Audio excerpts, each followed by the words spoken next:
Pada video kali ini, kita akan ngomongin tentang perbedaan Universal Analytics dan Google Analytics 4. Penasaran? Yuk, simak semuanya dalam video kali ini.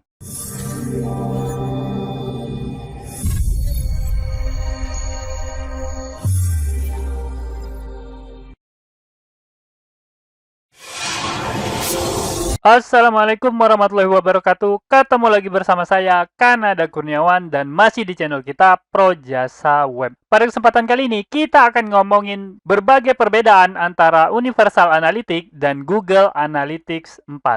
Yuk, kita langsung masuk aja ke materinya. Oke, kita ngomongin mengenai Google Analytics. Jadi Google Analytics ini produk Google yang udah cukup lama ya. Dilihat dari logonya aja, ini udah 5 kali terjadi perubahan logo ya pada Google Analytics. Sejak dibuat pada tahun 2005 sampai dengan tahun 2021 ini, udah terjadi 5 kali perubahan logo. Jadi wajar aja kalau teman-teman tuh kadang bingung ya. Pada video yang ini logonya seperti ini, pada video tutorial yang ini logonya berubah lagi gitu ya. Karena memang Google Analytics ini cukup sering melakukan perubahan logo. Dan terakhir itu pada tahun 2019. Nah, oke, jadi kenapa kita ngebahas Google Analytics? Karena Google Analytics ini penting banget buat teman-teman yang bergelut di dunia SEO. Dan Google Analytics juga penting secara umum ya untuk digital marketing. Karena dengan menguasai teknik pengukuran menggunakan Google Analytics, maka strategi digital marketing yang teman-teman jalankan itu bisa terukur dengan baik. Oke, nah jadi sejak awal Google Analytics ini menggunakan Universal Analytics ya. Nah kemudian tanggal 14 Oktober tahun 2020 dikeluarkanlah Google Analytics versi 4. Jadi ketika video ini dibuat, Google Analytics versi 4 itu belum sampai 1 tahun umurnya. Nah, perlu teman-teman ketahui juga bahwa Google Analytics versi 4 ini bukan merupakan update dari Universal Analytics. Bukan merupakan update dari versi sebelumnya ya. Karena apa? Karena Google Analytics versi 4 ini merupakan produk yang benar-benar baru. Yang beda banget. Dan bahkan nggak ada kesamaan sepertinya. Nah, jadi wajar aja kalau teman-teman itu agak shock ketika menggunakan Google Analytics versi 4 ini. Karena memang perubahannya jauh banget. Nah, dulunya, sebelum jadi Google Analytics versi 4, properti ini disebut dengan properti web and app. Karena memang salah satu kelebihannya itu adalah mampu menggabungkan antara webs dan apps dalam satu properti. Nah, menarik kan? Oke, kita langsung masuk ke perbedaan pertama. Nah, perbedaan pertama itu adalah model pengukuran. Jadi ada perbedaan besar antara Google Analytics 3 dan Google Analytics 4. Yang pertama itu adalah model pengukurannya. Nah, kalau pada Universal Analytics atau Google Analytics 3, kita mengenal istilah session dan tampilan atau view. Nah, jadi basic dari pengukuran Universal Analytics itu adalah session dan view. Nah, berbeda dengan Google Analytics versi 4 ini, versi yang terbaru. Dasar pengukurannya itu adalah event. Nah, teman-teman mungkin udah nangkep ya. Perbedaan terbesar itu adalah pada Google Analytics 4 itu tidak lagi bergantung sepenuhnya kepada session. Nah, efeknya apa? Ini efeknya gede banget ya, besar sekali. Terutama pada penerapan kebijakan privasi.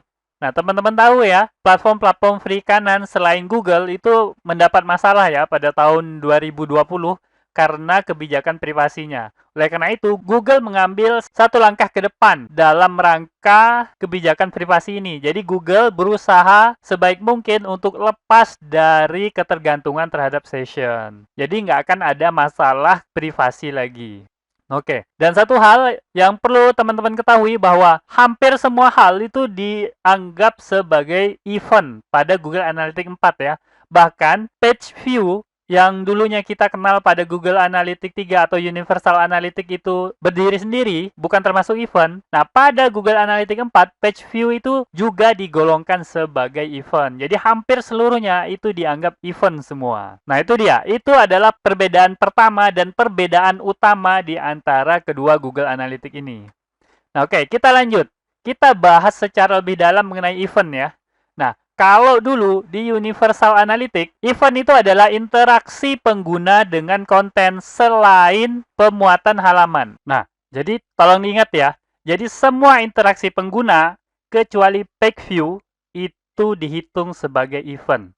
Dan salah satu ciri khas event dalam Universal Analytics itu terikat pada kategori, action, label, kemudian value. Jadi semua event yang dibuat atau yang ada dalam Universal Analytics itu harus dicantumkan atau harus dimasukkan ke dalam kategori, kemudian ada actionnya, ada labelnya, dan ada value. Nah, sebagai contoh misalnya, kalau teman-teman bikin sebuah event untuk tombol play dalam sebuah video gitu ya, misalnya pada website teman-teman itu ada tombol play untuk sebuah video.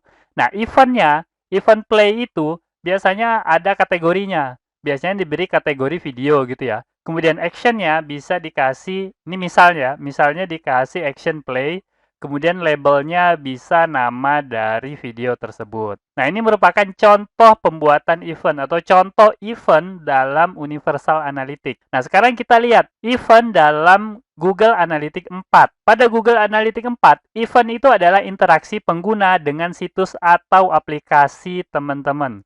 Jadi beda pengertian ya. Kalau Universal Analytics, eventnya itu dikecualikan page view. Nah, kalau Google Analytics 4 ini, seluruhnya interaksi itu dianggap sebagai event. Nah, ini contohnya ya. Dalam Google Analytics 4, event itu tidak terikat pada kategori dan lain sebagainya itu tadi, tapi event itu memiliki parameter. Nah, parameternya bisa dibuat banyak, dan maksimal dibuat satu event bisa memiliki 25 parameter. Nah, bayangin aja ya, kalau teman-teman bikin event klik button dan parameternya itu bisa 25. Nah, jadi detail banget ya. Sebuah event itu bisa dibikin sangat detail pada Google Analytics 4. Oke, jadi ada perbedaan yang gede banget pada event antara Universal Analytics dan Google Analytics 4. Kita lanjut, selanjutnya itu adalah hit. Nah, kalau pada Universal Analytics, kita mengenal istilah hit. Hit itu adalah interaksi yang menghasilkan data yang dikirim ke server Google Analytics. Tiap perilaku pengguna seperti memuat halaman situs web, klik pada tombol, dan lainnya dapat memicu hit. Dan hit ini diperhitungkan ya, dihitung berapa jumlahnya gitu ya. Ada limitasi hit pada Universal Analytics. Nah, pada Universal Analytics ini juga, hit itu dibagi atas beberapa bagian. Yang pertama, page tracking hit, kemudian ada event tracking hit, kemudian ada e-commerce tracking hit, dan social interaction hit. Nah, itu dia. Itu keistimewaan Universal Analytics. Nah, coba kita lihat pada Google Analytics 4. Nah, jadi Google Analytics 4 itu tidak ada istilah hit. Ini mengubah pandangan kita terhadap Google Analytics. Nggak ada hit dalam Google Analytics 4. Coba teman-teman perhatikan tabel ini ya. Kalau di Universal Analytics, teman-teman bisa lihat sendiri, ini adalah tipe-tipe hitnya. Ada page view, ada event, ada sosial, ada interaction atau e-commerce, ada user timing, ada exception, kemudian ada screen view. Ini semua dihitung sebagai hit. Nah, sedangkan Google Analytics, ini semua dianggap event. Nah, jadi beda banget, semuanya dianggap event. Nah, masalahnya, pada Google Analytics, itu hanya ada beberapa event yang dibuat secara otomatis ya. Salah satunya page view. Page view itu udah ada secara otomatis pada Google Analytics 4. Nah, tapi kalau teman-teman pengen ngelacak transaction, kemudian yang lainnya, itu teman-teman harus bikin event sendiri. Nah, walaupun memang kelihatannya agak rumit, tetapi endingnya itu malah lebih bagus gitu ya. Karena parameternya bisa teman-teman tetapkan sendiri dan bisa sangat banyak, sampai 25 parameter. Jadi setiap event yang pengen teman-teman tracking itu pasti akan sangat detail. Oke, kita lanjut ya. Perbedaan berikutnya.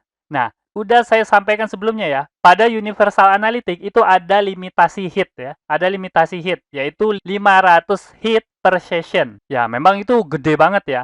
Jadi session itu kan 30 menit ya. Kalau teman-teman masuk ke sebuah website, kemudian teman-teman melakukan hit, itu limitasinya adalah 500 hit. Jadi kalau ada pengunjung melakukan hit sampai 511 misalnya, artinya 11 hit yang terakhir pada Universal Analytics itu nggak bisa kehitung. Karena sudah melampaui dari limitasi hit yang dimiliki oleh Universal Analytics. Nah, selain itu, Universal Analytics memiliki limitasi yang lain, yaitu 1 juta hit per bulan per akun. Nah, apa yang terjadi kalau teman-teman melampaui limit hit ini? maka yang terjadi adalah teman-teman diminta untuk mengupgrade Google Analytics teman-teman menjadi Google Analytics berbayar atau Google Analytics 360. Nah, kalau teman-teman tidak melakukan upgrade, tentu aja data-data selebihnya yang lebih dari 10 juta ini, maka tidak akan bisa tercatat oleh Google Analytics.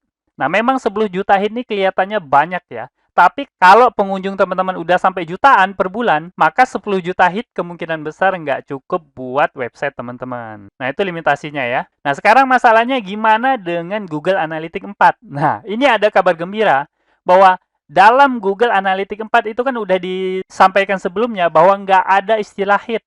Nah, artinya teman-teman itu tidak dibatasi oleh hit. Berapapun hit yang dilakukan, itu nggak diperdulikan gitu ya, karena itu malah nggak dihitung sebagai hit. Nggak ada istilah hit dalam Google Analytics 4. Setidaknya sampai sekarang saya tidak menemukan dalam dokumentasi Google yang membahas mengenai hit. Nah, artinya ini kabar baiknya.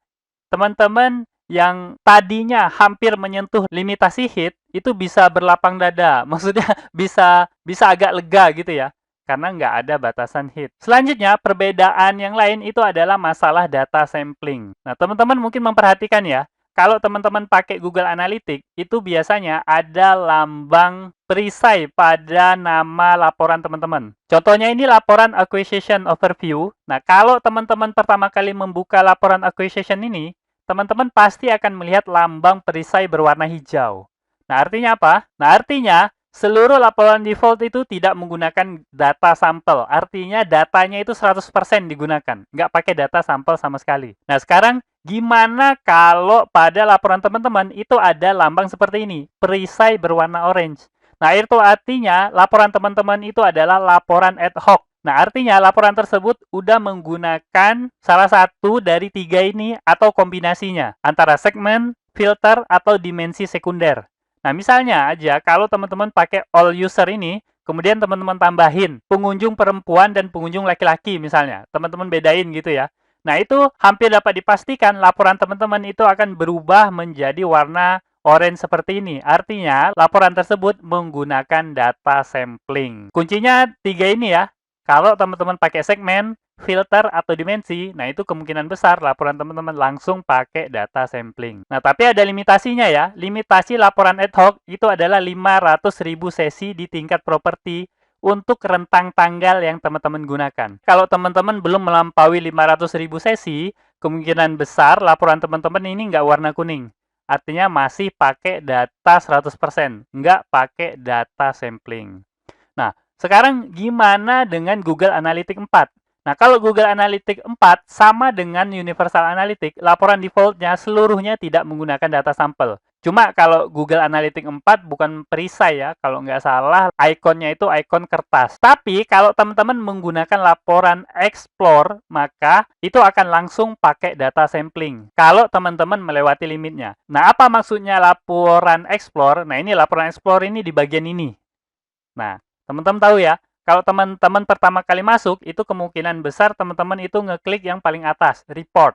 Nah, kemudian kalau teman-teman klik fitur explore-nya, maka disinilah ada kemungkinan laporan tersebut pakai data sampling kalau melewati limitnya. Nah, limitnya apa? Limitnya ini. Jumlah data melebihi 10 juta dan laporan yang teman-teman buat itu bukan replika ataupun mirip dengan laporan standar.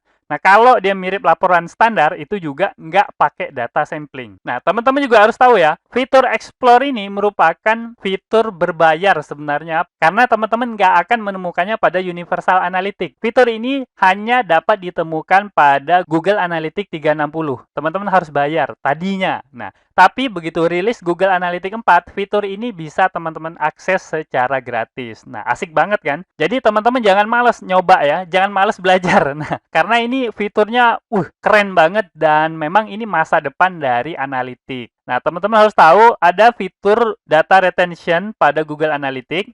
Nah, fitur ini memberi teman-teman kemampuan untuk menetapkan jumlah waktu sebelum data user dan event yang disimpan Google Analytics itu dihapus secara otomatis dari server Analytics.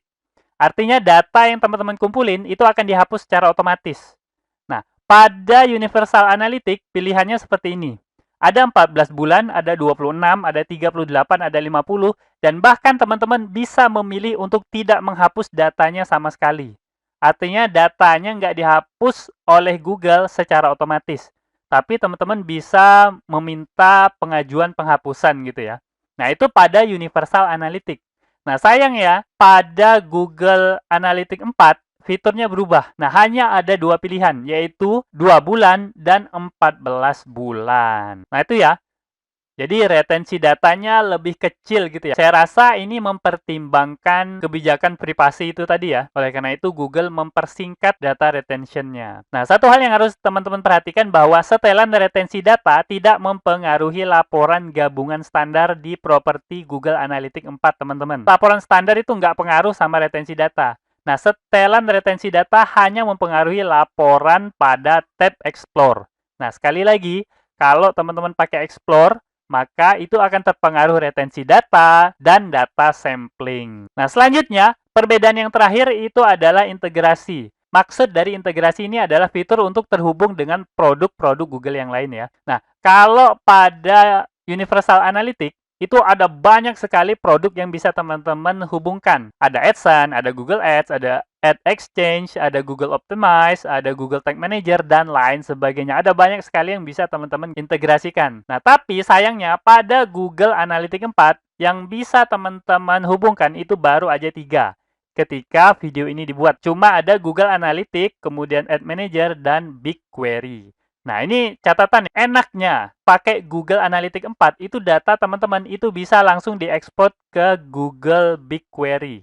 Gratis. Nah, kalau teman-teman pakai Universal Analytics, itu harus bayar dulu ya, karena hanya pengguna Google Analytics 360 yang bisa mengekspor ke BigQuery, setahu saya.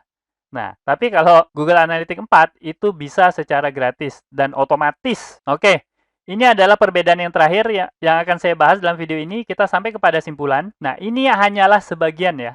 Jadi teman-teman harus tahu ada cukup banyak ya yang saya sampaikan pada video kali ini. Tapi itu hanya sebagian kecil dari perbedaan yang ada di antara Google Universal Analytics dan Google Analytics 4. Kenapa? Karena memang Google Analytics 4 ini produk baru gitu ya. Bukan sekedar updatean. Google membuat produk baru yang jauh berbeda dari produk sebelumnya. Oleh karena itu perbedaannya banyak banget. Hampir semua hal itu berbeda. Oleh karena itu, sebagian besar pengguna Google Analytics 4 yang baru aja mulai menggunakan, itu pasti ngomel gitu ya. Pasti kesel banget. Karena segala hal yang ada di Universal Analytics atau Google Analytics 3 itu berubah pada Google Analytics 4. Mau nyarinya itu sulit banget. Dan memang laporan yang disediakan itu sedikit secara default.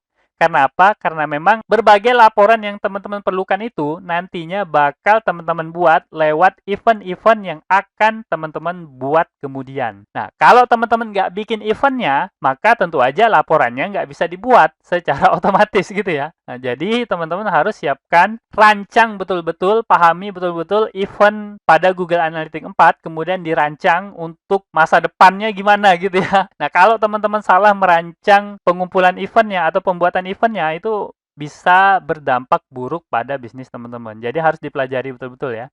Oke, mungkin itu ya yang bisa saya sampaikan. Buat teman-teman yang masih penasaran atau agak bingung dengan penjelasan saya, teman-teman bisa baca penjelasannya lebih lengkap pada artikel saya yang ini ya. projasaweb.com, perbedaan Universal Analytics dan Google Analytics 4. Nah, pada artikel ini saya bahas secara rinci dan saya sertakan beberapa screenshot untuk mempermudah teman-teman. Dan ke depannya juga, kalau saya ada menemukan perbedaan yang perlu teman-teman pahami, saya akan mengupdate artikel tersebut. Nah, kalau malas teman-teman mencatatnya, silakan teman-teman lihat di deskripsi video ini. Nah, oke. Mungkin itu aja yang bisa saya sampaikan pada video kali ini. Semoga aja video ini dapat bermanfaat buat teman-teman. Dan saya akhiri. Assalamualaikum warahmatullahi wabarakatuh. Oke, seperti biasa, jika ada yang salah dari apa yang saya sampaikan, tolong teman-teman ingatin ya, jangan sampai nggak diingatin supaya saya dapat melakukan perbaikan pada channel ini dan pada diri saya sendiri. Dan jika ada pendapat yang berbeda, teman-teman bisa masukin ke kolom komentar supaya kita bisa berdiskusi. Jika ada masukan, teman-teman jangan sungkan untuk menyampaikannya karena saya sangat terbuka dengan segala macam masukan. Dan jika teman-teman memiliki usulan pembahasan, cantumkan juga di kolom komentar supaya semua usulan teman-teman dapat saya wujudkan dalam bentuk video. Buat yang belum tahu, video ini adalah bagian dari program Akademi Projasa Web, tempat di mana teman-teman bisa belajar digital marketing secara gratis. Caranya mudah, cukup kunjungi projasaweb.com/akademi. Ada ratusan artikel dan video yang dapat teman-teman pelajari. Jika ada pertanyaan mengenai materi, teman-teman tinggal hubungi saya melalui email info@projasaweb.com. Gratis tanpa biaya apapun. Harapannya dengan program ini semakin banyak orang yang memahami digital marketing. Saya percaya jika semakin banyak orang yang paham digital marketing, maka ekonomi kita juga akan semakin baik. Yuk dukung program ini dengan cara subscribe dan share video ini, serta mengunjungi Projasa Web Academy.